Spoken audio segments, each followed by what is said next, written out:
예수께서 여리고로 들어가 지나가시더라. 삭개오라 이름하는 자가 있으니 세리장이요 또한 부자라. 그가 예수께서 어떠한 사람인가 하여 보고자 하되 키가 작고 사람이 많아 할 수 없어 앞으로 달려가서 보기 위하여 돌 무화과 나무에 올라가니 이는 예수께서 그리로 지나가시게 되미러라. 예수께서 그곳에 이르사 쳐다보시고 이르시되 삭개오야 속히 내려오라. 내가 오늘 내 집에 유하여야 하겠다 하시니 급히 내려와 즐거워하며 영접하거늘 뭇 사람이 보고 수군거려 이르되 저가 죄인의 집에 유하러 들어갔도다 하더라. 삭개오가 서서 주께 여짜오되 주여 보시옵소서 내 소유의 절반을 가난한 자들에게 주겠사오며 만일 누구의 것을 속여 빼앗은 일이 있으면 내 갑절이나 갚겠나이다. 예수께서 이르시되 오늘 구원이 이 집에 이르렀으니 이 사람도 아브라함의 자손이미로다. 인자가 온 것은 잃어버린 자를 찾아 구원하려 함이니라. 아멘. 제가 어렸을 때인데요. 어머니가 집에 언젠가는 이제 그림 액자 하나를 가지고 오신 거예요. 그리고는 그거를 이제 식당 옆에 벽에 딱 붙여놓으셨는데요. 그 그림이 어떤 그림이냐면 막 흰색이랑 검은색이 막 얼룩덜룩 돼 있는 그림이거든요. 막 형체를 알 수 없는 그림. 그리고 그 밑에 이렇게 조그마한 글씨로 설명이 써 있어요. 이 뭐라고 설명이 되어 있냐면 영적으로 깊은 고민에 빠져 있던 중국의 한 사진 작가가 2차 세계대전 무렵에 예수님에 대해서 듣게 됐고, 근데 그 말씀을 들었더니 이게 진실인지 확인할 방법이 없다. 그래서 기도를 했다는 거예요. 예수님 얼굴을 한 번만 보여주시면 내가 믿겠습니다. 근데 그러다 어느 날 이렇게 길을 가는데 눈이 녹아있는 그 벌판을 지나가는데 마음속에 음성이 들렸다는 거죠. 사진을 찍어라. 사진을 찍어라. 주변에 아무것도 없는데 무슨 사진을 찍어야 되나요? 보이는 곳을 찍어라. 보이는 곳을 찍어라. 그래서 그냥 주변에 있는 찍을 건 없고 그래서 그냥 눈이 녹고 있는 그 땅을 찍었다는 거죠. 그리고는 집에 와서 그 사진을 이렇게 현상해서 딱 이렇게 봤는데 그 안에 예수 그리스도의 얼굴이 딱 보이는 거예요. 그래서 그 경험을 한 이후로 이 사람이 그리스도인이 되었다라는 겁니다. 이 사진이에요. 혹시 이 안에 예수님의 얼굴이 있다는데 보이세요? 예나는 안 보이고 유나도 안 보이고 한나는 보여요? 처음에 저도 이 그림을 딱 봤는데 아무것도 모르겠더라고요. 그냥 뭐 얼룩덜룩. 근데 어느 순간 진짜 갑자기 그림을 딱 보는데 예수님 얼굴이 딱 보이는 거죠. 그때 정말 깜짝 놀랐거든요. 근데 더 놀라운 건 아무리 보려고 해도 안 보였는데 한번 예수님 얼굴을 딱 보게 되면 그 다음부터는 안 보려고 아무리 해도 보이지 않다. 볼 수밖에 없다는 거예요. 아무리 안 보려고 해도 그게 안 된다는 거죠. 근데 이게 뭐 실제 예수님의 모습이다 아니다 뭐 그런 말들이 많은데 뭐 그런 건 차치하고라도 그냥 눈이 뜨인다. 그러니까 보이지 않던 게 보인다라는 게 어떤 건지를 저는 그때 깨달은 것 같아요. 그 이후로는 저희 집 식탁 벽에는 항상 이 그림이 붙어 있습니다. 언젠가는 예나도 유나도 보게 될 날이 오겠죠. 유나는 봤어. 오늘은 눈이 뜨이는 게 무엇인지에 대해서 나눠보려고 해요. 오늘 사건의 장소는 여리고입니다. 여리고 하면 제일 먼저 떠오르는 성경이 있어요. 어딜까요? 여호수아. 이스라엘 백성들이 광야를 빙빙 40년 동안 돌다가 이제 요단강을 건너서 가나안 땅에 들어가게 됐어요. 근데 제일 처음에 가나안에 들어가서 접했던 곳이 여리고성입니다. 거기에 라합이 살았죠. 그래서 이스라엘 백성들이 여리고성에 정탐을 갔다 와서 이 백성들이 우리의 소식을 듣고 마음이 다 무너졌습니다. 그래서 우리가 담대하게 이 성을 점령합시다.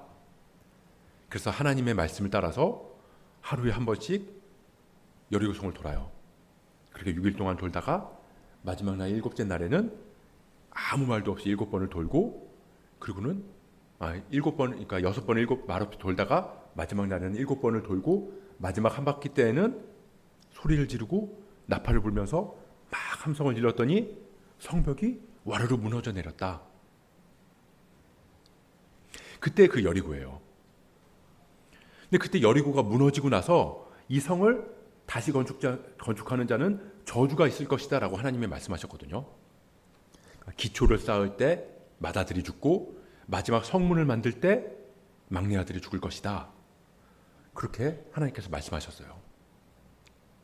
그래서 아무도 이 여리고성을 다시 세울 엄두를 못 냈거든요.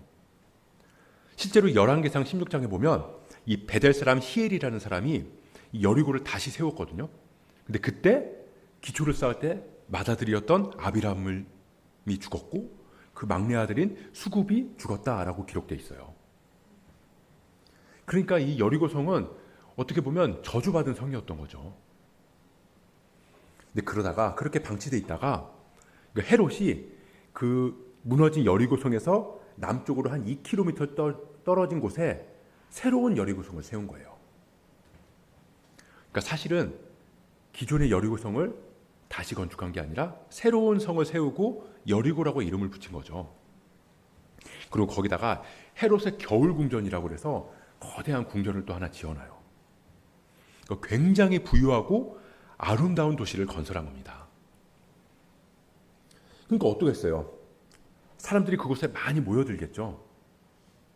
사람들이 많이 모이니까 자연스럽게 상업이 발달하고 무역이 성행하고, 그러다 보니까 세금을 거둘 일이 점점 많아졌던 거예요.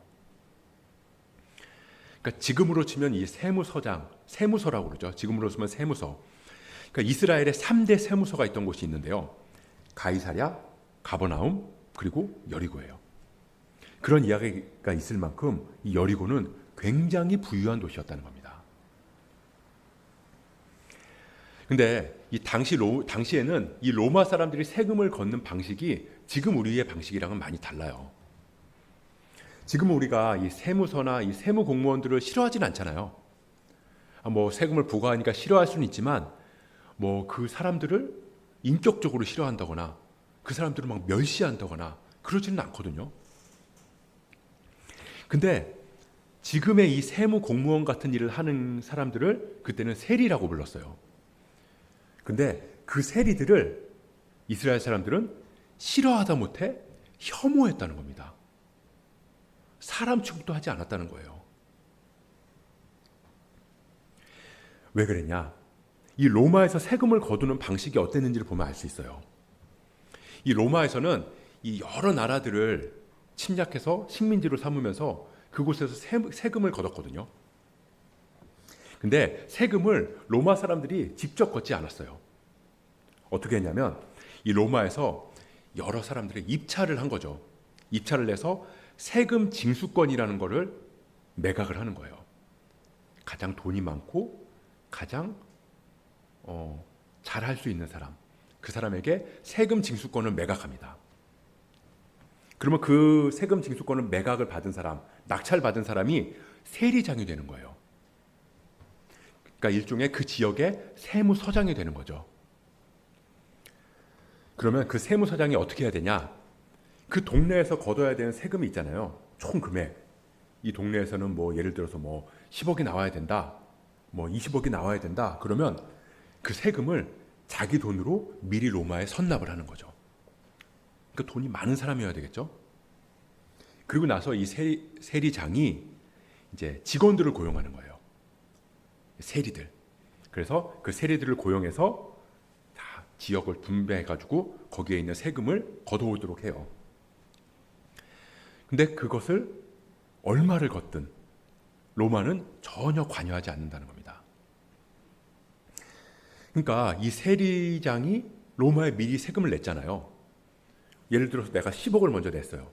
그럼 내가 이제 이 지역에서 10억의 돈을 내가 다시 걷어들여야 되는데, 그런데 10억보다 적게 걷어들일 리는 없겠죠? 무조건 내가 낸 세금보다, 내가 미리 로마에 준 돈보다 더 많이 걷어들일 거라는 거예요. 그러니까 점점 더 부유해지겠죠.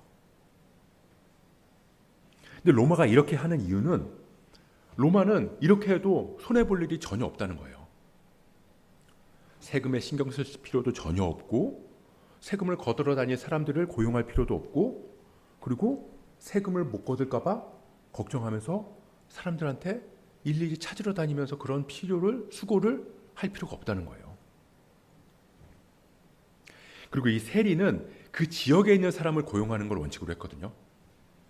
그러다 보니까 이 세금 문제 때문에 로마가 먹어야 되는 욕을 그 세리들이 대신 먹어주는 거예요. 막 로마를 욕할 때, 사람들이 세금이 많다고 로마를 욕할 때, 나는 너희들한테 그만큼 세금을 부과한 적이 없다. 세리를 찾아가라.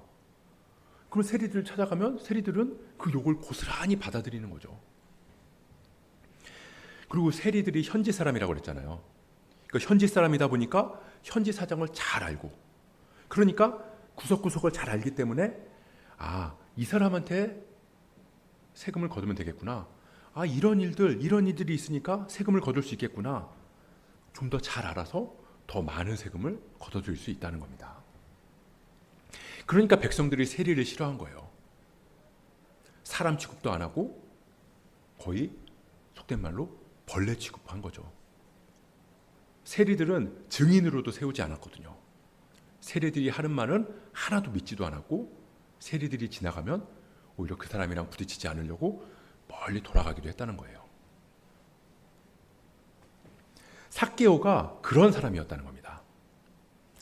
어마어마한 부자, 또 반면에 어마어마하게 욕도 많이 먹는 사람. 근데 그런 사람이 예수님이 그 지역을 지나가신다는 걸 알고 예수님을 보고 싶어 했다는 거죠. 예수님을 보고 싶었어요. 예수님을 보면 되는데, 문제는 예수님 주변에 사람들이 너무 많았다는 거예요. 근데 더 큰 문제는 키가 작았어요. 그래서 멀리서라도 예수님을 좀 보면 볼 수 있을 것 같은데 아무리 보려고 해도 보이지 않았던 거죠. 그러니까 어떻게 했냐? 예수님이 가시는 방향을 보고 그걸 앞질러 가서 그 앞에 있는 돌무화과 나무 위에 올라가서 예수님을 쳐다본 거예요. 그게 오늘 본문 1절부터 4절 말씀인데요. 우리 1절부터 4절 말씀 같이 한번 읽어보도록 하겠습니다. 시작. 예수께서 여리고로 들어가 지나가시더라. 삭개오라 이름하는 자가 있으니 세리장이요, 그가 예수께서 어떠한 사람인가 하여 보고자 하되 키가 작고 사람이 많아 할 수 없어 앞으로 달려가서 보기 위하여 돌무화과 나무에 올라가니 이는 예수께서 그리로 지나가시게 되밀어라. 아멘. 이 예수님이 지나가신다는 말을 듣고 삭개오는 예수님을 보려고 했어요. 근데 이 지나간다는 거랑 보고 싶다는 거랑 사실은 상관관계가 크지 않거든요. 우리가 이렇게 사람들이 막 모여 있는데, 지나가는데 사람들이 모여 있어요. 아니면 사람이 지나가는데 그 사람을 내가 거기 가서 보고 싶다, 그 일이 뭔지 보고 싶다라는 게 연관관계가 그렇게 크지 않다는 거예요. 그러니까 지나간다고 다 보고 싶은 게 아니라는 거죠. 그러니까 내 관심을 끌던, 아니면 내 필요를 채워주던, 어쨌든 뭔가가 있어야 보고 싶은 마음이 이 안에서 생겨나는 거예요. 제가 예전에 이 출판사 다닐 때 이 서점에 가면 가끔 이 저자 사인회 같은 거를 하거든요. 그런 것들을 기획해서 사인회를 열 때가 있어요. 큰 대형 서점 같은데 사람 엄청 많잖아요. 거기에 이제 부스를 만들어 놓고 이제 저자 사인회 뭐 이런 거를 하거든요. 근데 그걸 하면 굉장히 많은 사람들, 거기 있는 사람들이 다 올 것 같지만 그렇지 않다는 거예요. 의외로 사람들이 관심이 없어요. 근데 예를 들어서 내가 그 저자의 책을 읽었어요. 그리고 굉장히 내가 감명을 받은 거죠. 그러면 어떻게든 그 저자를 보려고 할 거예요. 사람이 많이 모여 있어도 그 사람을 보려고 할 것이고 사인을 받으려고 줄이 아무리 길어도 거기 서 있는다는 거죠. 이 삭개오도 단순히 예수님이 유명해서 보고 싶었던 게 아니라는 겁니다. 그런 거 치고는 이 세리장, 지금으로 치면 세무서장인데 체면이 있잖아요. 나무 위에 올라갈 리가 없다는 거죠. 뭔가가 있었기 때문에, 그러니까 예수님이 뭔가 나를 도와줄 수 있을 거라고 믿었기 때문에 세리장이고 부자지만 그럼에도 이 채워지지 않는 무언가, 그걸 채울 수 있는 분이 저분일지도 모른다라는 생각을 가지고 예수님을 보고자 했다는 겁니다. 이 삭개오 이야기 바로 앞에 무슨 얘기가 있냐면요, 이 안못 보는 맹인 이야기가 있어요. 예수님이 이 맹인을 고쳐주신 이야기, 이 안못 보는 맹인을 예수님께서 고쳐주신 이 이야기랑 오늘 삭개오의 이야기랑 사실은 맥을 같이 하거든요. 예수님이 이 여리고로 가까이 오실 때쯤에, 지금은 여리고 안에 들어오셨고요, 여리고로 오시기 전에 가까이 오셨을 때쯤에 그 바로 전에 한 맹인이 있었어요. 이 마가복음에서는 이 맹인 이름을 바디메오라고 이렇게 알려주는데요. 이 바디메오가, 이 맹인이 예수님이 지나가신다는 소식을 들었습니다. 그럼 그 소식을 듣고 막 소리를 질러서 예수님을 불러요. 다윗의 자손 예수여, 나를 불쌍히 여기소서. 그랬더니 사람들이 막 꾸짖거든요. 조용히 해, 잠잠해, 시끄러. 지금 이거 네가 낄 자리가 아니야. 야, 내가 한 푼 줄 테니까 저기 가서 조용히 하고 있어. 그랬더니 이 맹인이 더 큰 소리로 외치는 거예요. 다윗의 자손 예수여, 나를 불쌍히 여기소서. 근데 맹인이 이렇게 할 수 있었던 이유는 그 사람은 앞을 보지 못했거든요. 하지만 예수님이 누구신지는 분명히 봤기 때문이에요. 앞은 보지 못했지만 예수님이 누구신지는 봐서 알았다는 거죠. 이 맹인이 그냥 예수여라고 부르지 않았어요. 다윗의 자손 예수여라고 불렀다는 거죠. 그 말은 저분이야말로 다윗의 자손으로 오신 메시아다. 그래서 나를 구원해 주실 수 있는 분이다 라는 걸 확실히 보고 알았다는 겁니다. 확신했다는 거예요. 우리도 마찬가지입니다. 우리는 예수님이 누구신지를 분명히 보고 분명히 알아야 예수님을 부를 수 있어요. 예수님을 분명히 보지 못한 사람은 정작 필요할 때 예수님을 찾을 수 없거든요. 예수님을 부르지 않아요. 오히려 내가 정말 유급하고 정말 예수님이 필요한 순간에 예수님이 아니라 세상의 도움을 찾으러 가고요. 그리고 내 힘으로 그 문제를 해결하려고 한다는 겁니다. 근데 예수님은 이 맹인이 외치는 그 소리, 맹인이 예수님을 보고 알아서 확신에 차서 예수님을 부르는 그 소리를 들으셨어요. 그리고는 가시던 길을 멈춰 서셨습니다. 주님은 우리가 주님을 알고 부를 때 주님께서는 우리의 부르짖음을 듣고 멈춰 서신다는 거예요.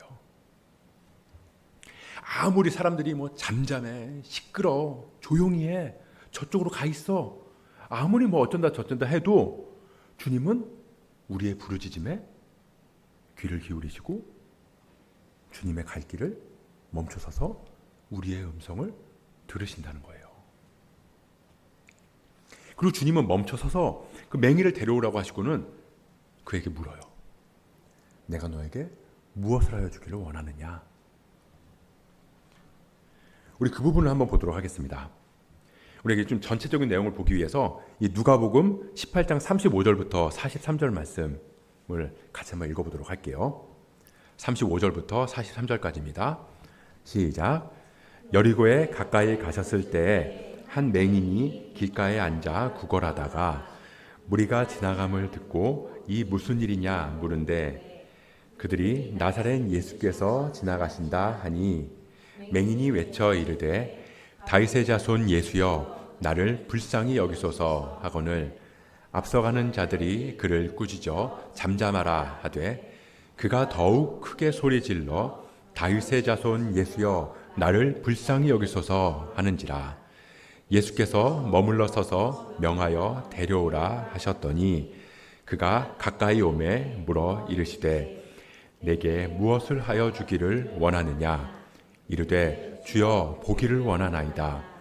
예수께서 그에게 이르시되 보라 네 믿음이 너를 구원하였느니라 하시니 곧 보게 되어 하나님께 영광을 돌리며 예수를 따르니 백성이 다 이를 보고 하나님을 찬양하니라. 아멘. 예수님이 뭐라고 하시냐면 내가 뭘 해게 주기를 원하니? 근데 좀 이상하지 않나요? 예수님께서 왜 이렇게 물어보신 걸까요? 예수님은 다 아신다면서요. 우리가 구하지 않아도 우리가 필요한 것들을 다 아신다고 그러셨는데 근데 예수님은 지금 이 맹인이 뭐가 필요한지 몰라서 내가 뭐 해주기를 원하냐? 라고 물으시는 걸까요? 시침이 딱 되고 지금 이 사람은 안 못 보는 맹인이에요. 그럼 뭘 해주기를 원할까요? 우리가 생각할 때 앞을 보고 싶었겠죠. 어쩌면 너무나 당연한 걸 거예요. 근데 생각해보면 우리가 당연하다고 생각하는 게 사실은 당연한 게 아닐 수 있다는 거죠. 우리 기도를 한번 잘 생각해 보세요. 저도 그런데요. 우리는 하나님이 하실 수 있는 걸 구하는 게 아니라 그냥 내 수준에서 생각되는 걸 하나님께 구할 때가 많다는 거예요. 우리는 그런 존재라는 겁니다. 한번 예를 들어볼까요? 이 아브라함을 한번 생각해 보세요. 아브라함이랑 사라 이 둘한테 가장 힘들었던 일이 뭐였죠? 자녀가 없었다는 거예요. 아들이 없었기 때문에 이 아브라함이랑 사라는 굉장히 힘들었어요. 그것 때문에 막 무시당하는 것 같고 그것 때문에 내 삶이 무너지는 것 같고 근데 그 상황 속에서 이 아브라함이랑 사라가 기도한 게 아니라 오히려 하나님이 찾아오셨어요. 그래서 내가 너에게 아들을 주겠다. 그렇게까지 말씀하셨거든요. 근데 아브라함이 그 하나님의 말씀을 듣고 뭐라 그러냐면 말도 안 된다고 막 웃으면서 에이 아들은 무슨 그건 됐고요. 그냥 이스마엘이나 그냥 하나님 앞에서 잘 살게 해주세요. 이렇게 얘기했다는 거예요. 다른 사람도 아니고 믿음의 조상이라고 부르는 아브라함도 이랬다는 거죠. 아니 하나님은 당연히 뭐 90세든 100세든 아니 그 자녀를 주실 수 있는 분이잖아요. 그럼에도 불구하고 그걸 구하지 못한다는 거예요. 그냥 내 수준에서 생각하고 그냥 내 생각에서 이 정도면 좀 타당하겠다라고 생각하는 걸 우리는 구한다는 겁니다. 그냥 이스마엘이나 좀 잘 살게 해주세요. 저도 그렇게 생각해 보니까 기도할 때 그냥 내 생각을 너무나 뛰어넘는 그런 말도 안 되는 그런 기도를 한 적이 없는 것 같아요. 뭐 예를 들어서 제가 뭐 우리 교회를 위해서 기도할 때 하나님 우리 교회에 10,000명 정도 되는 사람이 모여서 함께 예배하고 기도하면서 그렇게 하나님을 찬양했으면 좋겠습니다 라고 기도한 적이 없다는 거죠. 절대 그런 기도하지 않아요. 뭐 사람이 모이는 것을 중요하게 생각하지도 않지만 그냥 지금 눈에 보이는 수준에서 그냥 그 수준에서 구하는 거예요. 저도 하나님 그냥 사람이 한 30-40명쯤 뭐 이런다는 거예요. 제가 고등학교 때도 대학을 놓고 기도할 때 하나님 저 서울대 가고 싶습니다 라는 기도를 진짜 단 한 번도 한 적이 없거든요. 그냥 내 수준보다 조금 높은 대학. 그래도 이 정도면 그래도 하나님께서 그냥 좀 해주실 수 있지 않을까라는 걸 구하고 만약 그렇게 되면 정말 하나님께서 해주셨습니다 라고 그렇게 말했다는 거죠. 근데 이 맹인은 달랐다는 겁니다. 내가 보기를 원합니다. 어떻게 생각했겠어요? 지금까지 내가 본 적이 없는데 그냥 다른 사람들이 나 좀 무시하지 않았으면 좋겠습니다. 그냥 내가 조금 부유했으면 좋겠습니다. 내가 살아가는데 조금 불편하지 않았으면 좋겠습니다가 아니라 내가 보기를 원합니다. 이 말을 한다는 게 사실 당연한 것 같지만 전혀 당연한 게 아니라는 거예요. 진짜 이분을 하실 수 있는 분이다라는 걸 알았기 때문에 할 수 있다는 거죠. 사람들이 무시하고 사람 취급도 안 하면서 야 조용히 해 아무리 막 외치고 막 떼어놓고 하려고 해도 이 맹인은 사람들이 보지 못한 걸 봤기 때문에 그렇게 할 수 있었다는 거예요. 자, 이 맹인의 이야기 어쩌면 삭개오도 들었을지 몰라요. 그리고 그 이야기가 삭개오의 마음에 예수님을 만나보고 싶다라는 그 열망을 불어넣었을지 모릅니다. 왜냐하면 삭개오도 이 맹인처럼 사람들한테 무시당하고 있거든요. 없는 사람 취급받고, 그리고 무엇보다 눈은 뜨고 있지만 아무것도 보이지 않는 그런 상황을 지나가고 있었기 때문일 거예요. 그래서 삭개오가 나무 위로 올라간 겁니다. 그렇게 나무 위에 올라가서 예수님을 나뭇잎가지 사이로 이렇게 쳐다보고 있어요. 근데 예수님이 그곳을 지나가시다가 멈춰 서신 거죠. 그리고는 나무 위를 쳐다보시고 부르세요. 삭개오야. 저는 이런 생각이 들었어요. 삭개오가 이 나무 위에 올라가서 예수님을 바라볼 때 이 차마 맹인처럼 막 소리 지르면서 막 예수님을 막 그렇게 할 수 없었을지 몰라요. 왜냐하면 사람들한테 돌을 맞을지도 모르거든요. 근데 속으로는 정말 간절하게 예수님을 부르짖은 거죠. 다윗의 자손 예수여, 나를 좀 불쌍히 여겨주옵소서. 어쩌면 예수님이 그 삭개오의 마음의 외침을 듣지 않으셨을까 싶어요. 그 소리를 듣고 멈춰 서신 거죠. 그리고는 삭개오를 불러요. 사람들이 이 맹인이 소리칠 때 놀라서 막 조용히 하라고 막 했던 것처럼 이번에도 놀랐을지 모르죠.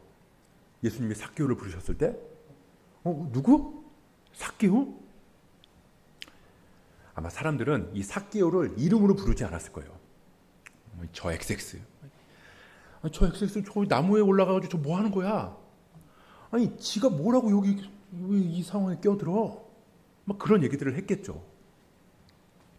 근데 예수님은 삭개오의 이름을 부르시고 삭개오야 거기서 뭐하니? 얼른 내려오렴. 오늘 내가 너희 집에 가야겠다. 같이 가자. 그러자 삭개오가 기쁜 마음으로 내려와서 예수님을 집으로 영접했습니다. 근데 그 모습이 얼마나 충격적이었냐면요. 사람들이 수군거리기 시작했다는 거예요. 여기서 이 수군거린다라는 단어가 우리가 이 느낌으로 뉘앙스로 보면 그냥 웅성웅성하면서 그냥 화제거리가 됐다 그런 정도로 느껴지는데 이 단어가 동일한 단어가 구약에서 어디에 쓰였냐면요. 민수기 14장에 쓰였어요. 백성들이 모세와 아론을 원망하여 이 원망했다는 말이 동일한 단어로 쓰였다는 거예요. 그러니까 예수님이 삭개오를 부르시고 그리고 삭개오랑 같이 그 집에 들어가셨던 사건 그게 사람들한테는 굉장히 강한 원망이 됐고 그리고 굉장히 그 사건으로 인해서 사람들이 분노했다는 거죠. 근데 삭개오는 아랑곳하지 않았어요. 오히려 예수님한테 뭐라고 그러냐면요. 내 재산의 절반을 가난한 사람들에게 나눠주겠습니다. 내가 누구 것을 뺏어서 속여서 뺏었다면 내가 4배로 갚겠습니다. 이렇게 이야기했다는 거예요. 그게 오늘 본문 8절 말씀인데요. 우리 8절 말씀 같이 한번 읽어보도록 하겠습니다. 시작. 삭개오가 서서 주께 여짜오되 주여 보시옵소서 내 소유의 절반을 가난한 자들에게 주겠사오며 만일 누구의 것을 속여 빼앗은 일이 있으면 내 갑절이나 갚겠나이다. 근데 이 상황이 예수님이 강요해서 된 게 아니거든요. 예수님이 삭개오를 앉혀놓고 야야 너 일로 와봐. 너 지금까지 잘했어 못했어? 잘못했습니다. 그래? 그럼 너 이제 어떻게 할래? 제가 이 재산의 한 10% 정도는 가난한 좀 더 써봐. 한 20%? 너 아직 정신 못 차렸어? 이런 게 아니라는 거예요. 삭개오가 어쩔 수 없어서 말한 게 아니라는 겁니다. 삭개오의 직업이 뭘까요? 세리장이라고 그랬죠? 세리장이에요. 우리가 이 속된 말로 뭐 눈에는 뭐만 보인다 뭐 이런 얘기 하잖아요. 자, 삭개오의 눈에는 뭐가 보였을까요? 삭개오의 눈에는 돈만 보였을지 몰라요. 사람들이 다 돈으로 보인 거죠. 저 사람 저기서 저거 물건 파네? 야, 저기서 세금 얼마 정도 거둘 수 있겠구나. 저 사람이 새로 우리 마을에 이사 왔네? 저 사람 우리 세금 좀 더 거둘 수 있겠는데? 그렇게 돈만 보이던 삭개오였어요.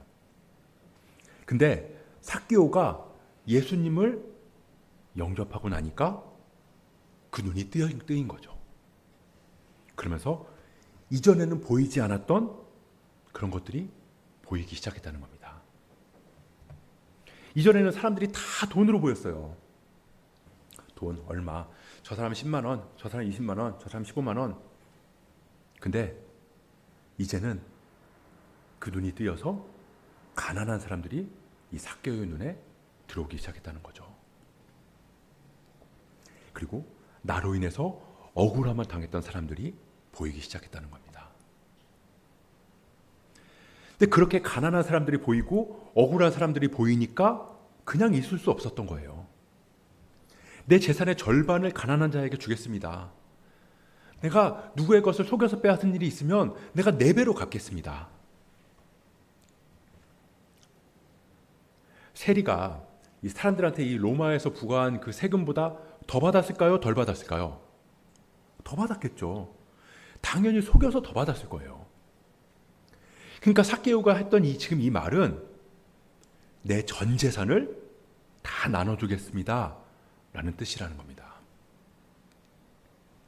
눈을 떠서 보게 됐고, 그리고 그런 보게 됨으로 인해서 그 사람들을 향한 그 마음이 막 이 마음 가운데 일어나니까 어떻게 해요? 예수님한테 자랑하는 거예요. 보세요, 주님. 제가 보이지 않던 가난한 사람이 보이기 시작했습니다. 제 마음에 들어온 적이 한 번도 없었던 억울한 사람들이 제 마음 가운데 들어오기 시작했습니다. 주님, 제가 그런 마음이 드니까 견딜 수가 없어요. 제가 제 재산의 절반을 가난한 사람들에게 주겠습니다. 내가 속여 뺏은 일이 있으면 4배로 갚겠습니다. 주님, 제가 그렇게 할게요. 제가 어렸을 때 보면 애들이 학교에서 뭐 하나 배워오면요, 아빠를 불러요. 아빠 이거 봐봐. 나 이거 만들었다. 아빠 이거 봐봐. 아빠 이거 어떻게 하는 줄 알아? 나 이거 이렇게 하는 거야. 막 자랑하거든요. 어쩌면 삭개오도 그런 마음일지 몰라요. 주님 보세요. 진짜 가난한 사람들한테 이런 마음이 들었어요. 제가 이렇게 했어요. 이렇게 하고 싶어요. 주님, 이렇게 하는 게 맞죠? 그랬더니 주님이 주변에서 막 수군거리면서 분노하고 원망하는 사람들을 보면서 이렇게 말씀하시는 거죠. 삭개오를 딱 안으면서, 얘들아 봤니? 구원이 여기 임했어. 이게 구원이야.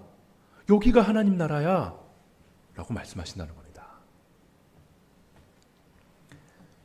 우리가 이 아침마다 이 매일 성경으로 누가복음 지금 큐티하고 있잖아요. 근데 저도 이 큐티하면서 전에는 잘 몰랐는데 이 누가복음 큐티를 쭉 해나가면서 자세히 보니까 되게 재밌더라고요. 이 삭개오 얘기, 이 앞에 이 눈먼 맹인 얘기가 있잖아요. 그리고 눈먼 맹인 얘기 앞에 제자들이랑 예수님이랑 하시는 이야기가 있어요. 근데 이게 알고 보니까 쭉 다 연결이 되더라고요. 그걸 아니까 좀 재밌는 것 같아요. 예수님이 오늘 여기 구원이 임했다, 여기가 하나님 나라다라고 말씀하셨어요. 근데 그러셨는데 오늘 본문 바로 앞장인 18장에 보면 어떤 이야기가 나오거든요. 어떤 부자 청년 얘기가 나와요. 그러니까 어떤 부자 청년이 예수님을 찾아와서 선생님, 내가 뭘 해야 영생을 얻겠습니까? 라고 물어보는 장면이 나온다는 겁니다. 근데 예수님께서는 그때는 이 부자 청년한테 답을 말해주세요. 네가 가진 걸 다 팔아서 가난한 자들에게 나눠줘라. 그리고 나를 따라라. 그랬더니 어떻게 하죠? 그 사람이 큰 부자였으므로 심히 근심하더라. 그냥 근심하면서 돌아갔다는 거예요. 근데 이 부자 청년, 누가복음 18장에 나오는 이 부자 청년은 어쩌면 삭개오랑은 다르게 굉장히 믿음 좋은 사람이었을지 몰라요. 아마 그랬을 거예요. 오늘날로 따지면 굉장히 신앙 좋고 매너 좋고 봉사도 많이 하고 헌신도 하고 헌금도 잘하고 게다가 관원이래요. 사회적인 지위도 어느 정도 있는 거죠. 누가 봐도 야, 저 사람은 정말 구원받은 사람이다, 이렇게 말할 정도로 정말 모범적인 신앙인의 모습을 가진 사람이었다는 거예요. 근데 이 부자 청년, 그렇게 사람들에게 칭찬받았던 사람이 예수님이 누구신지를 못 보니까 주님을 영접하지 못했다는 거예요. 그러니까 주님이 하신 말씀, 가진 걸 다 팔아서 가난한 자에게 줘라, 이 말이 무슨 말인지 이해를 못한 거죠. 그냥 액면 그대로 받아들이고 근심한 거예요. 반면에 삭개오는 모든 사람들이 뭐라고 그랬을까요? 야, 저런 인간이 구원을 받는다고? 말도 안 돼. 다 이렇게 말하지 않았을까요? 근데 그런 사람인데도 예수님을 보고 영접하니까, 그러니까 정말 부유한 예수님을 보고 나니까 지금 내가 가지고 있는 거, 이거 본질이 아닌 거죠. 그걸 안 거예요. 그러니까 눈을 뜨니까 내 죄도 보이고 지금껏 보이지 않았던 그런 세상들이 보이기 시작했다는 겁니다. 그 예수님이 말씀하시는 거예요. 봤지? 영생을 구한다고? 영생은 이런 거야. 이렇게 해야 구원받는다, 뭐 저렇게 해야 천국 간다, 막 이런 게 아니라 우리를 찾아오신 주님을 기쁜 마음으로 영접하고, 영접은 내가 하는 게 아니에요. 내가 영접기도 하면 예수님이 내 마음 가운데 오신다, 그래서 주님을 영접하는 거다 라고 생각하지만 사실 그게 아니거든요. 오늘 말씀처럼 주님이 먼저 멈춰 서시고 먼저 쳐다보시고 먼저 부르셔서 우리가 그 부르심에 기쁨으로 반응하는 거, 그게 영접이라는 겁니다. 그렇게 주님을 영접하게 되면 우리의 눈은 열리고, 그래서 주님의 시선으로 세상을 바라보게 되고 주님의 마음으로 세상을 품게 되는 거죠. 주님의 뜻대로 살아가게 되는 겁니다. 누가 하라고 해서 하는 게 아니라. 그래서 주님께서 말씀하시잖아요. 하나님 사랑과 이웃 사랑. 근데 이 두 계명은 두 개가 아니라 사실은 하나의 계명이라는 거예요. 하나님을 사랑하는 게 곧 형제와 이웃을 사랑하는 거라는 거죠. 우리 요한일서 4장 20절 말씀인데 우리 이 말씀도 한번 같이 읽어보도록 하겠습니다. 요한일서 4장 20절 말씀 시작.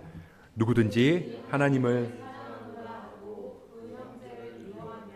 이는 거짓말하는 자니 보는 바 그 형제를 사랑하지 아니하는 자는 보지 못하는 바 하나님을 사랑할 수 없느니라. 아멘. 그렇게 한번 눈이 뜨이면 다시는 그 이전의 삶으로 돌아갈 수 없다는 거예요. 우리 눈이 뜨여서 예수님을 바로 보고 주님을 모르던 때로 다시 돌아간다? 있을 수 없는 일이라는 겁니다. 그래서 우리는 날마다 우리 마음 가운데 주님을 영접하고 주님의 마음으로 살아가는 거예요. 그게 이 땅에서 하나님 나라를 살아가는 거고요. 그렇게 하나님 나라를 살아가다 보면 주님은 그런 우리의 삶을 영원하게 그렇게 해주실 거라는 거예요. 죽어서도 이 땅에서 살았던 그 하나님 나라가 영원히 이어지게 하는 거, 그게 천국이라는 겁니다. 뭐 구원의 확신? 지금 죽어서 천국 갈 수 있습니까? 그렇게 물어보는데 그건 그냥 내가 맹목적으로 네 믿습니다 그런다고 되는 게 아니라 내가 지금 어떤 삶을 살아가고 있느냐, 그걸로 알 수 있다는 거예요. 오늘 내가 주님을 영접하고 주님의 마음으로 이 땅에서 하나님 나라를 살아가고 있다면 주님이 얘들아 봐봐, 이게 구원받은 삶이야, 이게 천국의 모습이야, 지금 네가 살아가고 있는 그 천국의 삶 내가 죽어서도 영원히 이어지게 해줄게. 그러면서 영원한 생명, 영생을 주시는 거죠. 우리가 그렇게 삭개오처럼 눈을 떴으면 좋겠습니다. 주님 바라보고 주님 주시는 마음으로, 그렇게 주님을 영접함으로 주님 주시는 마음으로 우리의 눈을 떠서 그렇게 구원의 삶을 살아가기를 축복합니다. 주님 만나고 내 생각과 욕심으로 감겨져 있던 이 우리의 눈을 떠서 가정에서, 학교에서, 일터에서, 그리고 주어진 삶의 모든 자리에서 주님의 마음으로, 주님의 시선으로, 주님의 주신 그 하나님 나라를 살아갈 수 있는 그런 저와 여러분 되시길 주님의 이름으로 간절히 축복합니다.